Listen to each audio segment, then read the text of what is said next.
아멘. 느헤미야가 그 조국, 자기의 고향, 특별히 그 예루살렘의 그 성벽이 처참하게 회파되고 그렇게 방치되었다는 소식, 그것을 듣고 너무너무 괴롭고 기도하였습니다. 그리고 때가 되었습니다. 하나님께서는 그렇게 공동체 의식이 있는, 특별히 하나님 나라에 대한 열망과 소망이 있는 느헤미야를 통하여서 큰 하나님의 그 사업을 시작하시는데, 그것이 오늘 본문에 나온 성벽 재건입니다. 근데 오늘 성벽 재건에 보면 중수하였다, 다시 새롭게 건축하고 그 무너진 벽을 세우긴 세웠는데 느헤미야의 이름이 돋보이지 않습니다. 물론 이 일을 위하여서 느헤미야가 울고 느헤미야가 추진했을지 모르겠지만, 이 성벽이라는 것은 한 사람의 힘으로 온전히 감당할 수 없는 큰 공사인 것이죠. 하나님의 성읍, 하나님의 나라는 비단 한 사람의 뛰어난 역량에 의해서 좌지우지되지 않습니다. 특별히 공동체 모든 사람들이 함께 하는 것이죠. 제사장들이 대제사장과 비롯하여 그들이 먼저 시작한 그 다음 부분부터는 각각의 사람들이 각각의 역량에 맞춰서 그들이 담당한 부분들을 중수해 나가고 있습니다. 여러분 생각해 보시죠. 이 성벽이 다 재건된 뒤에는 한두 사람에게 공이 돌아가지 않을 것입니다. 이 성벽이 다 재건된 뒤에는 이 큰 공사에 참석한 모든 이들이 함께 기뻐하며 함께 즐거워하며 함께 잔치할 것입니다. 이것이 하나님께서 하나님 나라를 이루어 가시는 법칙입니다. 세상은 오히려 정반대이죠. 모든 사람이 동참해서 모든 사람이 그 영광을 나누어 갖는 것을 시기하고 또 질투합니다. 그 가운데에서도 누가 더 공을 세웠는지 우리는 조금이라도 더 저울질하는 습관이 있습니다. 그래서 그 중에 한 명에게 성과를 몰아주고 그 중에 한 명의 이름을 높이고 그를 위인으로, 영웅으로 만들어내곤 합니다. 하지만 오늘 성벽 재건에 있어서 위인은, 영웅은 그 어느 누구를 지칭할 수 없죠. 오직 이 일을 이루게 하신 여호와 하나님 외에는 영웅은 없습니다. 사랑하는 성도 여러분, 성벽이 회포되었을 때에 모든 사람들은 과연 이것이 재건이 될까? 왜냐하면 그렇게 오랜 시간 방치되었다, 그것을 보고 종종 어떤 사람은 저 성벽이 아름다웠을 때를 기억했을 것이고 저것이 하루빨리 재건되기를 바랬을 것입니다. 그런데 엄두가 나지 않는 것이죠. 그렇게 한 해 뒤에 가다 보면요, 사람은 젖어듭니다. 타성에 젖고 그냥 과거에 젖고 이제 그 무너진 성벽이 눈에 익숙한 거죠. 어쩔 수 없다. 지금까지도 이렇게 살아왔는데. 근데 그 타성을 젖어있던 과거를 일깨운 것, 물론 그것이 느헤미야가 한 큰 일이죠.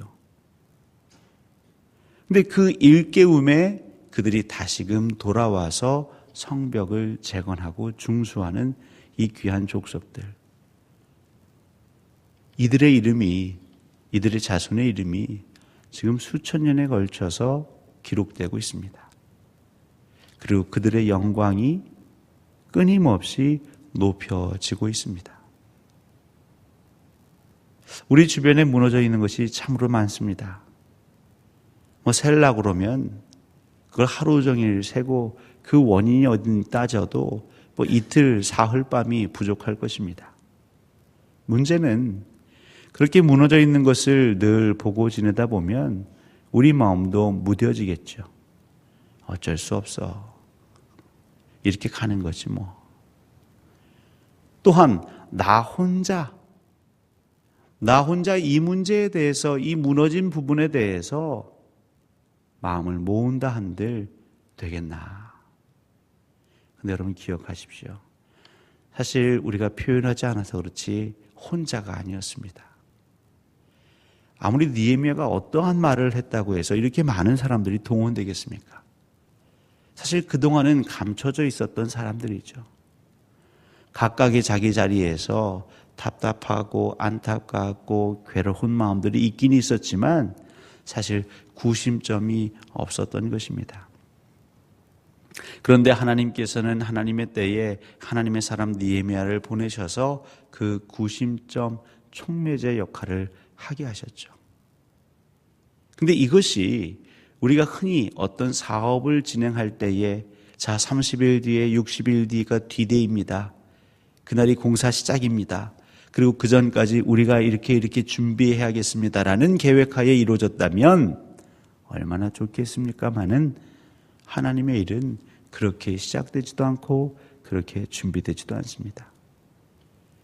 예수 그리스도를 믿으며 제일 어려운 건 항상 하나님의 때는 베일에 감춰져 있기 때문입니다.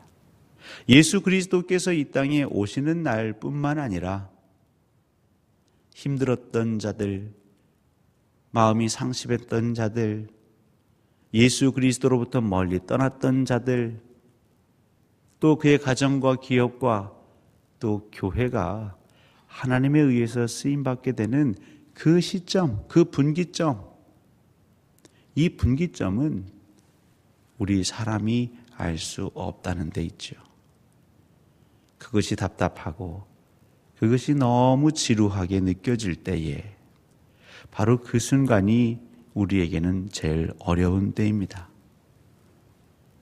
그때 누가 필요한 것입니까? 중심점이 되고 구심점이 되고 촉매제가 되는 믿음의 사람들이 필요한 것이죠. 지금까지 참아온 것, 이것도 하나님의 은혜이니 우리가 좀 더 참아 봅시다.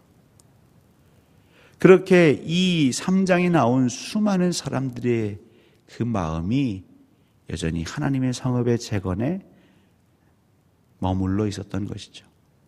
그리고 대제사장과 그 제사장들이 많은 방해와 박해와 모략이 있었지만 이 귀한 가업에 큰 발을 내딛습니다. 그러자 너나 할 것 없이 자기가 할 수 있는 그 자리에 와서 성벽을 중수하고 어떤 이들은 자기 집 앞에 가까운 부분을 막기도 하고 어떤 사람은 좀 넓게 길게도 막기도 하고 어떤 사람은 내 형편에 따라서 좁게 막기도 하고 분명한 것은 그 중에 어느 한 사람이라도 자기의 책무를 다하지 못했다면 그 부분을 대충 허술하게 졌다면 그것 역시 또 다른 약점이 되고 적의 공격 포인트가 됐겠죠. 하지만 그들은 그렇게 하지 않았습니다. 사랑하는 성도 여러분, 여전히 우리에게는 회파된 예루살렘 성벽이 있습니다. 근데 이것은 한두 사람의 힘으로 다시 재건할 수 없고 중수할 수 없습니다. 하나님의 마음을 늘 기다리시고 하나님의 음성을 늘 찾고 부르시는 여러분, 분명한 건 언제 이 사업을 시작하실지 모르겠지만 지혜롭고 현명한 자는 그때를 대비해서 준비하는 자일 것입니다. 신랑 맞을 준비를 하시는 지혜로운 여인처럼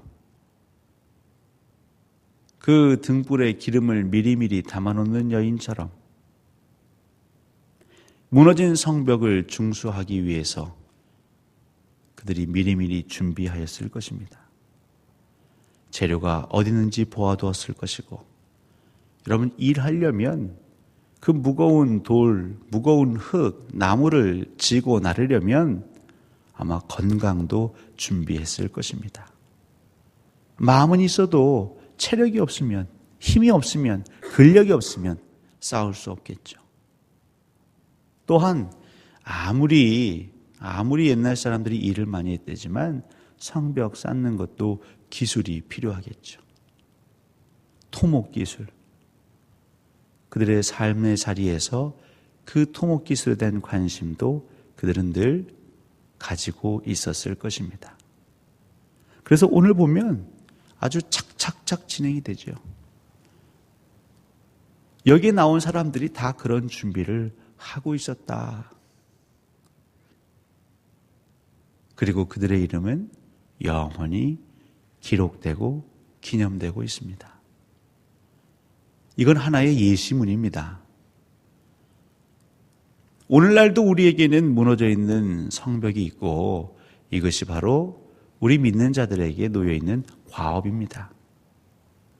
이 과업에 대해서 우리가 마음으로 품고 어디서부터 어디까지가 내가 맡은 영역인지, 구역인지, 또 이것을 세우기 위해서 내가 무엇을 해야 할지 기도 가운데에 준비하고 그러다 어느 날 하나님께서 사인을 주시고 자 이제 공사 시작이라고 했을 때에 그제서야 쭈뼛쭈뼛 당황하는 게 아니라 기다렸다는 듯이 그곳에 가서 내 맡은 소임을 해내는 백성들. 여러분 그들이 여기에 기록될 줄 알고 성벽을 중수하였을까요? 그렇게 하지 않았습니다. 그냥 그들의 영적인 고향, 마음의 고향, 특별히 거룩한 백성으로서의 정체성을 세우는 데 있어서 그 하나님의 도성, 그 예루살렘의 영광만을 그들은 사모했기에 아무것도 개의치 않고 그냥 성벽 재건에 그들의 마음과 그들의 시간을 쏟아 부었습니다. 여기에 기록된 건 하나님의 의지입니다. 여러분의 이름이 기록될 것입니다.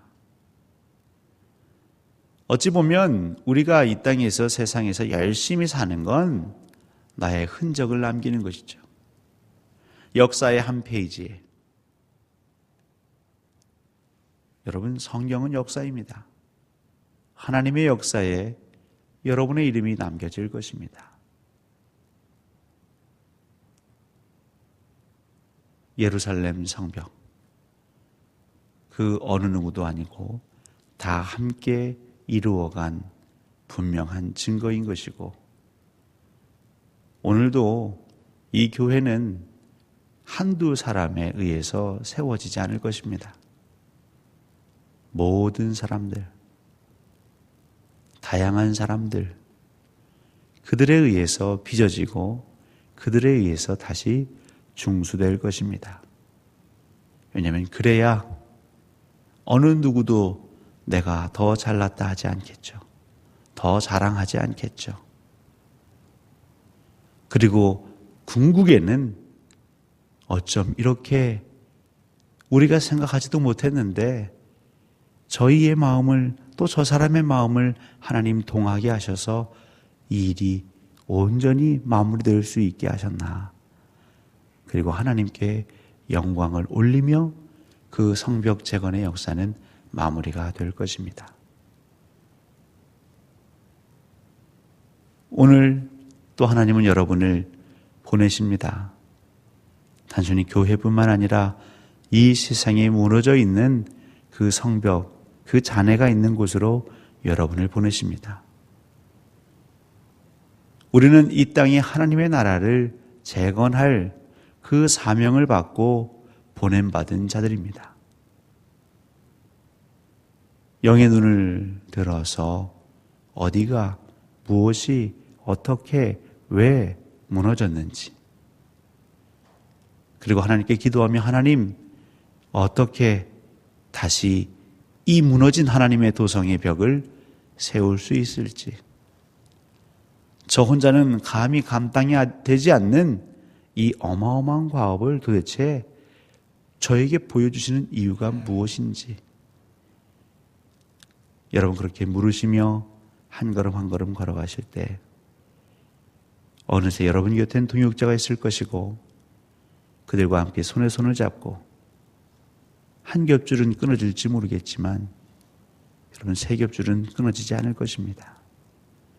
한 사람이 누우면 차디차지만 두 사람이 함께 누우면 따뜻할 것입니다. 아직은 낮이라고 하죠. 밤이 오면 일할 수 없다고 하였습니다. 하지만 점점 밤은 오는 것 같습니다.